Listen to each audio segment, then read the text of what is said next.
Then അടുത്ത നമ്മുടെ ഏറ്റവും പ്രധാനപ്പെട്ട ഒരു പ്രോഡക്റ്റ് ആണ് 95 ഹെൽത്ത് ഡ്രിങ്ക്.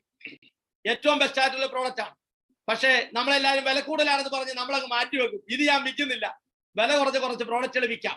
പക്ഷേ ഇതിന്റെ പ്രത്യേകതകൾ ഇത് അനുഭവിച്ചറിഞ്ഞവരോട് ചോദിക്കാം. നല്ല രീതിയിലുള്ള ഇതിന്റെ റിസൾട്ട്. 95 എന്ന് പറയുന്നത് ബെറി ഫ്രൂട്ട്സിന്റെ ജ്യൂസാണ്. നമുക്കറിയാം, ബെറീസിന്റെ ജ്യൂസാണ്. എന്താണ് ബെറീസിന്റെ പ്രത്യേകത? ലോകത്തിൽ വെച്ച് ഏറ്റവും കൂടുതൽ ആന്റി ഓക്സിഡന്റ് അടങ്ങിയിരിക്കുന്ന ഫുഡാണ് ബെറീസ്. നെല്ലിക്ക ഉൾപ്പെടെയുള്ള നമ്മുടെ berries, black berry, cranberry, acai berry, ഇങ്ങനെ ബ്ലൂബെറി, ഇങ്ങനെ ബെറീസ് ഉണ്ട്. ഈ ബെറീസിന്റെ ജ്യൂസിലാണ് ഏറ്റവും കൂടുതൽ ആന്റി ഓക്സിഡന്റ്. ശരീരത്തിൽ ഏറ്റവും പ്രധാനമായിട്ടും ഭക്ഷണത്തിൽ നിന്ന് കിട്ടേണ്ട ഒരു കണ്ടന്റ് ആണ് ആന്റി ഓക്സിഡന്റ്. പക്ഷേ നമ്മൾ കഴിക്കുന്ന ഭക്ഷണത്തിൽ ആന്റി ഓക്സിഡന്റ് അളവ് വളരെ കുറവാണ്. ആ ആന്റി ഓക്സിഡന്റ് ദൗർലഭ്യം മൂലമാണ് ശരീരത്തിൽ ഏതാണ്ട് 60-ലധികം രോഗങ്ങൾ ഉണ്ടാകുന്നത്. ശരീരത്തിലുണ്ടാകുന്ന 60-ലധികം രോഗങ്ങളും ആന്റി ഓക്സിഡന്റ് അഭാവം കൊണ്ടാണ്. ഈ ആന്റി ഓക്സിഡന്റ് കുറവ് പരിഹരിക്കാൻ നമുക്ക് സഹായിക്കുന്ന ഒന്നാണ് 95. അത് അറിയണമെന്നുണ്ടെങ്കിൽ എന്താണ് ഇത് ചെയ്യുന്നതെന്ന് നിങ്ങൾ അറിഞ്ഞിരിക്കുള്ളൂ. വളരെ ഇമ്പോർട്ടന്റ് ആണ്. ഇത് കഴിയുമ്പോൾ പോയി നമുക്ക് ഒരെണ്ണം പൊട്ടിച്ച് കുടിക്കാൻ തോന്നും. അപ്പോൾ അതിന്റെ പ്രത്യേകത ഇതാണ്. നമ്മുടെ ശരീരത്തിൽ ഇത് എങ്ങനെ പ്രവർത്തിക്കുന്ന അറിയണമെങ്കിൽ റാഡിക്കലുകൾ എന്ന് പറയുന്ന ഒരു പ്രധാന ഘടകത്തെ കുറിച്ച് അറിയണം. നമ്മൾ പണ്ട് കെമിസ്ട്രി പഠിച്ചാണ്. ഒരു മൂലകത്തിന് 2-3 അവസ്ഥകളുണ്ട്. ഒരു ആറ്റം റാഡിക്കലായി മാറുന്നത് എപ്പോഴാണ്? ഓക്സിജൻ, നമ്മൾ ശ്വസിക്കുന്ന വാതകമാണ് ഓക്സിജൻ. നമ്മളിങ്ങനെ ശ്വസിക്കുന്ന സമയത്ത് ഈ ഓക്സിജൻ ഇല്ലാതെ നമുക്ക് ജീവിക്കാൻ പറ്റുമോ? ഈ ഓക്സിജൻ ശ്വസിച്ച് ഈ ഓക്സിജൻ ലങ്സിനകത്തുനിന്ന് രക്തത്തിലേക്ക് ചെന്ന് എല്ലാ കോശങ്ങളിലേക്കും കയറും. അങ്ങനെ എല്ലാ കോശങ്ങളിലേക്ക് കയറി കഴിയുമ്പോൾ ഈ ഓക്സിജന്റെ പണി എന്താ? നമ്മുടെ ശരീരത്തിൽ ഇപ്പൊ നിങ്ങൾ എല്ലാവരും വെറുതെ ഇരിക്കുക. നിങ്ങളെക്കാൾ കൂടുതൽ ഇപ്പൊ ഞാൻ ശ്വസിച്ചുകൊണ്ടിരിക്കുന്നത് ഞാനാ. കാരണം എന്താണെന്നറിയാമോ? എനിക്കിപ്പം കൂടുതൽ ഊർജം വേണം, കൂടുതൽ എനർജി വേണം നിങ്ങളുടെ അടുത്ത് ഇത്രയും സംസാരിക്കണമെന്ന്. ആ ഊർജം എനിക്ക് പ്രദാനം ചെയ്യുന്നത് എന്റെ കോശങ്ങളിൽ സംഭരിച്ചു വെച്ചിരിക്കുന്ന ഊർജമാണ്. ഈ ഊർജത്തെ കോശങ്ങളിൽ നിന്ന് എനിക്കിപ്പോ റിലീസ് ചെയ്തുകൊണ്ടിരിക്കുന്നത് ഞാൻ ശ്വസിക്കുന്ന ഓക്സിജനാണ്. ഈ ഓക്സിജൻ കോശങ്ങളിൽ ചെന്നിട്ട് സംഭരിച്ചു വെച്ച ഊർജത്തെ എനിക്ക് റിലീസ് ചെയ്യും. അങ്ങനെ റിലീസ് ചെയ്ത് കഴിഞ്ഞാൽ ഈ ഓക്സിജൻ എന്തായി മാറും അറിയുമോ? ആ ഓക്സിജൻ റാഡിക്കലായിട്ട് മാറും. നമുക്ക് ഓക്സിജൻ വലിയ ഉപകാരിയാണ്, പക്ഷേ റാഡിക്കലായി മാറിയാൽ ദോഷകാരിയാണ്. നമ്മുടെ ശരീരത്തിൽ ആകപ്പാട് നമ്മൾ ശ്വസിക്കുന്ന ഈ ഓക്സിജൻ, അതുകൊണ്ട് നമ്മുടെ ശരീരത്തിൽ ഒരേ ഒരു റാഡിക്കലേ ഉള്ളൂ, അത് ഓക്സിജൻ റാഡിക്കലാണ്. എന്താണ് റാഡിക്കലുകൾ? പണ്ട് പഠിച്ചിട്ടുണ്ട്. ആറ്റത്തിന് ചുറ്റും 3 കണ്ടന്റുകളൊക്കെ പഠിച്ചില്ല. പ്രോട്ടോണും ഇലക്ട്രോണും ന്യൂട്രോണും. അറിയാവുന്നതിന് മനസ്സിലാക്കിയോ കേട്ടോ, ചുമ്മാ അത് പറയുന്നതേ ഉള്ളൂ. അതിലെ ഇലക്ട്രോണുകൾ, ആ റൗണ്ടുകൾ കണ്ടോ? റൗണ്ടിൽ ഇങ്ങനെ ചുമല കളറിൽ കാണുന്നത് അതാണ് ഇലക്ട്രോണുകൾ. ഈ ഇലക്ട്രോണുകൾ ഒന്നുകിൽ 2 എണ്ണം കാണണം, അല്ലെ 8 എണ്ണം കാണണമെന്നാണ്. ഔട്ടർ ഷെല്ലിൽ 2 അല്ലെ 8 കാണണം. 8 എണ്ണം ഉള്ളവരൊക്കെ അടങ്ങിയിരിക്കും. 8 എണ്ണം ഇല്ലാത്തവർ എന്ത് ചെയ്യുമെന്നറിയാമോ? 8 കിട്ടാൻ വേണ്ടി അടുത്തിരിക്കുന്നവന്റെ ഇലക്ട്രോണിനെ തട്ടിപ്പറിക്കും. അങ്ങനെ തട്ടിപ്പറിക്കുന്ന അവസ്ഥയിലുള്ള അവസ്ഥയെ വിളിക്കുന്ന പേരാണ് റാഡിക്കലുകൾ. അപ്പൊ ഓക്സിജൻ നമുക്ക് ഉപകാരിയാ, പക്ഷേ ഉപകാരം കഴിയുമ്പോൾ ഇവൻ ആരായി മാറും എന്നറിയാമോ? റാഡിക്കലായിട്ട് മാറും. ഈ റാഡിക്കലായിട്ട് നമ്മുടെ ശരീരത്തിൽ ഇത് അങ്ങ് കിടന്നിട്ട് എപ്പോഴെങ്കിലും ഒരു ആറ്റം വന്ന് ഈ ആറ്റത്തെ എന്ത് ചെയ്യുന്നറിയാം? അവന്റെ ഇലക്ട്രോണെ തട്ടിപ്പറിക്കും. ഉടനെ അവൻ ആരായി മാറും? അവൻ റാഡിക്കലായിട്ട് മാറും. അങ്ങനെ ആ റാഡിക്കലുടെ അളവ് ഇങ്ങനെ കൂടിക്കൊണ്ടിരിക്കും. അങ്ങനെ കൂടുന്ന അവസ്ഥ വിളിക്കുന്ന പേരാണ് ഓക്സിഡേറ്റീവ് സ്ട്രെസ്. റാഡിക്കലുകളുടെ അളവ് ശരീരത്തിൽ കുമിഞ്ഞു കൂടും തോറും മനുഷ്യന്റെ ശരീരത്തിൽ ഉണ്ടാകുന്ന അവസ്ഥ വിളിക്കുന്ന പേരാണ് ഓക്സിഡേറ്റീവ് സ്ട്രെസ്. ആ ഓക്സിഡേറ്റീവ് സ്ട്രെസ്സിൽ ഈ റാഡിക്കൽ എന്ത് ചെയ്യുന്നറിയാമോ? ആ കോശത്തെ അടിച്ച് നശിപ്പിച്ച് കളയും. കോശത്തിന്റെ ഷേപ്പ് മാറ്റി കളയും. കണ്ടോ? നിങ്ങൾ ആ പടത്തിൽ നോക്കിയ താഴെ ഫ്രീ റാഡിക്കൽ വന്ന് ഒരു കോശത്തെ അടിച്ച് എങ്ങനെയുള്ള കോശമെന്ന് നോക്കി, അതിനെ അടിച്ച് തരത്തി ഒരുമാതിരി വേറൊരു ഷേപ്പിലാക്കി കളയും. ഇങ്ങനെ വേറെ ഷേപ്പിലാക്കിയപ്പോൾ എന്നാ പറ്റും? കോശത്തിന്റെ ഫംഗ്ഷൻ ചെയ്യാതെ വരും. അപ്പോഴാണ് വാതം, പിത്തം, കഫം, മറ്റുള്ള രോഗങ്ങളെ ഈ കോശം നശിച്ചിട്ട് ക്യാൻസർ സെല്ല്, കണ്ടോ? ക്യാൻസർ സെല്ലുകൾ രൂപപ്പെടുന്നത്, ശരീരത്തിലെ സാധാരണ കോശങ്ങൾക്കൊക്കെ നമ്മൾ ഇതുവരെ കേൾക്കാത്ത രോഗങ്ങൾ ഉണ്ടാകുന്നത് ഇതിന്റെ എല്ലാ അടിസ്ഥാന കാരണം റാഡിക്കലുകളാണ് കേട്ടോ. റാഡിക്കലുകളാണ്. ഇത് പഠിച്ചു വെക്കണം. നമുക്കറിയാൻ മേലാത്ത ഒത്തിരി കാരണം ഈ റാഡിക്കലുകളാണ് നമ്മുടെ ശരീരത്തിലെ കോശങ്ങൾ ഓരോന്നിനും ഇതേ രീതിയിലാക്കുന്നത്. അപ്പോൾ ഈ റാഡിക്കലുകളെ ഒഴിവാക്കണമെങ്കിൽ റാഡിക്കലുകൾക്ക് എന്ത് കിട്ടണം? ഇലക്ട്രോൺ കിട്ടണം. ഈ റാഡിക്കലുകൾക്ക് അവരുടെ ഔട്ടർ ഷെല്ലിൽ 8 ഇലക്ട്രോൺ കിട്ടിയാൽ മതി. അപ്പൊ അവര് നേരെ ആയിക്കോളും, പഴയ അവസ്ഥയിലേക്ക് എത്തും. അങ്ങനെ കൊടുക്കാൻ നമ്മളെ സഹായിക്കുന്ന സാധനമാണ്. ഇതാണ് കണ്ടോ, ഞാൻ ഈ കാണിച്ചിരുന്നുണ്ടോ? അവര് മറ്റുള്ള ആറ്റത്തിൽ നിന്ന് 8 എണ്ണത്തിൽ നിന്ന് പിടിച്ചെടുക്കുന്നുണ്ടോ? 8 എണ്ണം വേണമെന്നില്ല, അവന് 8 കിട്ടാൻ തട്ടിപ്പറിച്ചോണ്ടിരിക്കും. അങ്ങനെ എല്ലാവരും തട്ടിപ്പറിയാം. മറ്റേ കസേരകളി പോയാ കസേര കിട്ടാൻ അങ്ങോട്ട് തോന്നുന്നതാണ് ഇതിങ്ങനെ പിടിച്ചു പറിച്ചോണ്ടിരിക്കും. അതിങ്ങനെ കൂടിക്കൊണ്ടിരിക്കും. അതനുസരിച്ച് റാഡിക്കലുകൾ കൂടും. സോ അതിനെ അവസ്ഥ മാറ്റാൻ, അപ്പം ഈ റാഡിക്കലിൽ അതിനെ പരിഹരിക്കാൻ സഹായിക്കുന്നതാണ് ആന്റി ഓക്സിഡന്റ്. അതുകൊണ്ട് 95 കഴിച്ചാൽ എന്നൊക്കെ മാറ്റം കിട്ടുമെന്ന് അദ്ദേഹം കാണിക്കുന്നത് നിങ്ങൾ മനസ്സിലായിക്കോ. 95 കഴിക്കുമ്പോൾ ഞാൻ പറഞ്ഞില്ല ഏതാണ്ട് 60-ലധികം പ്രശ്നങ്ങൾ പരിഹരിക്കുമെന്ന് ഞാൻ പറഞ്ഞു. നെർവസ് സിസ്റ്റം ഫംഗ്ഷൻ ആകും, കണ്ടോ.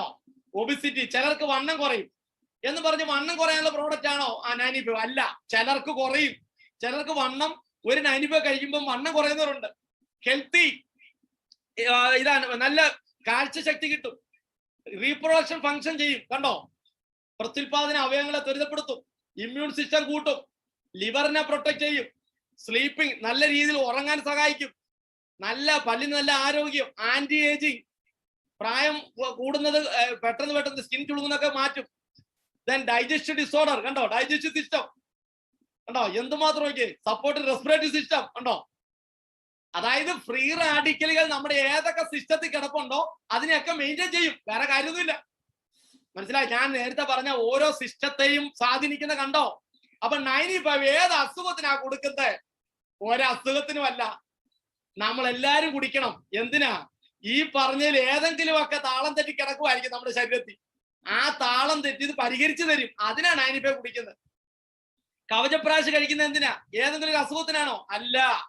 സ്പൈറലിനെ കഴിക്കുന്നവരൊക്കെ അസുഖത്തിനാണ്? അല്ല. എന്ന് പറഞ്ഞാൽ നമ്മുടെ ചില വെൽനസ് പ്രോഡക്ട്സുകൾ, കവചപ്രാശ്, ബിലോ 37, സ്പൈറുലിന, 95 ഇങ്ങനെയുള്ള പ്രോഡക്റ്റുകൾ ശരീരത്തിലെ എല്ലാ സിസ്റ്റങ്ങളെയും, ഞാൻ നേരത്തെ പറഞ്ഞ എല്ലാ സിസ്റ്റത്തെയും മെയിൻറ്റെയിൻ ചെയ്യും, എല്ലാ സിസ്റ്റത്തിനെയും റിപ്പയർ ചെയ്യും. അങ്ങനെ നമ്മുടെ ശരീരത്തിൽ ഏതെങ്കിലും സിസ്റ്റത്തിൽ റിപ്പയറിങ് കിടപ്പുണ്ടെങ്കിൽ 95 കഴിക്കുമ്പോൾ മാറും. കിഡ്നി ഫംഗ്ഷൻ കണ്ടോ, നിങ്ങൾ സ്ക്രീനെ നോക്കി 95 ഇതിൽ ഏതെങ്കിലുമൊക്കെയാ ചെയ്തു തരുന്നത്. കഴിഞ്ഞ ശനിയാഴ്ച തിരുവനന്തപുരത്ത് ഞാൻ ട്രെയിനിങ് എടുത്തപ്പോൾ ബ്രസ്റ്റ് ക്യാൻസർ അല്ലെങ്കിൽ ബ്രസ്റ്റിൽ ഉണ്ടായിരുന്ന മുഴകൾ മാറി എന്നും പറഞ്ഞു ഒരാൾ കരഞ്ഞു പറഞ്ഞു. അപ്പോൾ അങ്ങനെ എക്സ്പീരിയൻസ് ഷെയർ ചെയ്തു വന്ന് ഓരോരുത്തർക്കും. അതുകൊണ്ടാണ് പറയുന്നത് ഈവൻ ക്യാൻസർ സെല്ലിനെ പോലും നശിപ്പിക്കാൻ 95 കഴിവുണ്ട് എന്ന് പറയുന്നത്. എന്ന് പറഞ്ഞ് ക്യാൻസറുകൾക്ക് കൊടുക്കണമെന്നാണോ അതിന്റെ അർത്ഥം? അല്ല. ക്യാൻസർ സെല്ലുകളെ വരെ നശിപ്പിക്കാൻ കഴിവുണ്ട്, അല്ലെ ക്യാൻസർ സെല്ലുകളെ വീണ്ടും ഉണ്ടാകാതിരിക്കാൻ ശരീരത്തെ പ്രതിരോധം ഉണ്ടാക്കിയെടുക്കും. കണ്ടോ? അപ്പൊ 95 കഴിക്കണോ വേണ്ടയോ തീരുമാനിക്കൂ. ഏത് അസുഖം എന്ന് പറഞ്ഞാൽ 95 കഴിക്കുന്നത്? ഒന്നിനുമല്ല. ശരീരത്തിനുണ്ടാകുന്ന ആ അസ്വസ്ഥതകൾ എന്തുണ്ടോ അത് നമ്മുടെ ശരീരത്തിൽ കിടക്കുന്ന റാഡിക്കലുകളായിരിക്കാം. അപ്പോൾ ആന്റി ഓക്സിഡന്റ് എന്ത് ചെയ്യും? നമ്മൾ കഴിക്കുന്ന ഈ ജ്യൂസ് എന്ത് ചെയ്യും എന്നറിയാമോ? ഇലക്ട്രോണിനെ സപ്ലൈ ചെയ്യും. കണ്ടോ? ഇലക്ട്രോണിനെ സപ്ലൈ ചെയ്യും. ആ ഇലക്ട്രോണിനെ സപ്ലൈ ചെയ്യുമ്പോൾ ഫ്രീ റാഡിക്കൽ അടങ്ങിക്കിടക്കും. ഇനി നമ്മുടെ ശരീരത്തിൽ എന്തുമാത്രം ഫ്രീ റാഡിക്കൽ ഉണ്ടെന്ന് നമുക്ക് അറിയത്തില്ല. ഓരോ പ്രായം കഴിയും തോറും ഫ്രീ റാഡിക്കലിന്റെ അളവ് കൂടിക്കൊണ്ടിരിക്കും.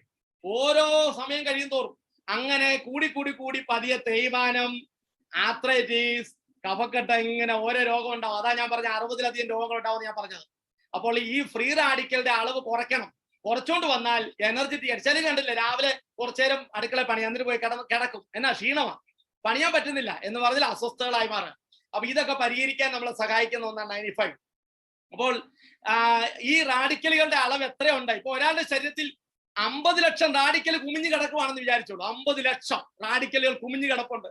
ഈ 50 ലക്ഷത്തെ നിർമ്മാർജ്ജനം ചെയ്താൽ ആ ആൾ ആരോഗ്യവാനാകും. അതിനെന്ത് ചെയ്യണം? നമ്മുടെ ഒരു പാക്കറ്റ് 30 ദിവസത്തേക്കുള്ള ജ്യൂസ് നമുക്ക് 10 ലക്ഷത്തിൽ ചില്ലുവാനാണ്. 10 ലക്ഷത്തിലധികം റാഡിക്കലുകളെ നശിപ്പിക്കാനുള്ള ഉള്ള സപ്ലൈ ഉള്ള ആന്റി ഓക്സിഡന്റ് കൊടുക്കും. കണ്ടോ? ആന്റി ഓക്സിഡന്റ് ഫ്രീ റാഡിക്കൽ ഒരുപോലെ ഇരിക്കണം. 10,74,880 ഒറാക്ക് എന്നാണ് അറിയപ്പെടുന്നത്. ഒറാക്ക് വാല്യൂ എന്ന് പറഞ്ഞാൽ ഒരു മാസം നിങ്ങൾ ജ്യൂസ് കുടിച്ചാൽ 10 ലക്ഷം റാഡിക്കൽ പരിഹരിക്കും.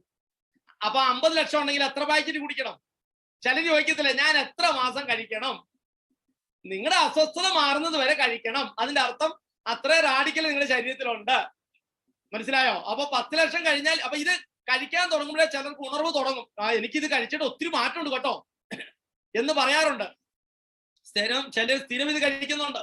അപ്പൊ എത്രത്തോളം റാഡിക്കൽ ഉണ്ടോ അത്രത്തിനനുസരിച്ച് ജ്യൂസ് കുടിക്കണം. 3, 4, 5 മാസമൊക്കെ കുടിക്കാം. അപ്പൊ അങ്ങനെ നമ്മൾ കഴിക്കുന്നതാണ് ഒറാക്ക് എന്ന് പറയുന്നത്. ഈ ഒറാക്ക് ഓക്സിജൻ റാഡിക്കൽ അബ്സോർബൻസ് കപ്പാസിറ്റി, അതാണ് ഒറാക്ക് വാല്യൂ. 10 ലക്ഷം ഒറാക്ക് വാല്യൂ ആണ് നമ്മുടെ ഒരു മാസത്തെ ജ്യൂസ് എന്ന് മനസ്സിൽ വിചാരിച്ചോളൂ. 10 ലക്ഷം. അങ്ങനെ 50 ലക്ഷം ഉണ്ടെങ്കിൽ 5 പാക്കറ്റ് കഴിക്കണം. അതാണ് ഒറാക്ക് വാല്യൂ എന്നാണ് ഇതിനറിയപ്പെടുന്നത്. സോ 95 കുടിക്കണോ വേണ്ടയോ? ആര് കുടിക്കണം? ഞാൻ ഏതെങ്കിലും അസുഖത്തിന്റെ പേര് പറഞ്ഞോ? ഒന്നും പറഞ്ഞിട്ടില്ല. ശരീരത്തിന്റെ മുഴുവൻ പുനർനിർമ്മാണത്തെ സഹായിക്കുന്ന ഒന്നാണ് 95. ഇനി നിങ്ങൾ തീരുമാനിച്ചോളൂ ഇത് ആർക്ക് കൊടുക്കണമെന്ന്.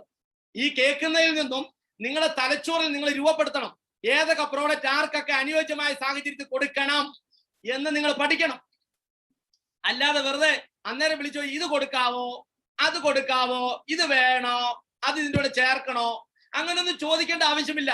നിങ്ങളോ ഞാനിപ്പോൾ പറഞ്ഞു തന്ന ഈ ഓരോ സിസ്റ്റങ്ങൾ, ശരീരത്തിന്റെ ഓരോ സിസ്റ്റത്തെയും പുനഃക്രമീകരിക്കാൻ ഏതൊക്കെ പ്രോഡക്റ്റുകൾ പറ്റുമെന്നാണ് ഞാനിപ്പോ പറഞ്ഞുകൊണ്ടിരിക്കുന്നത്.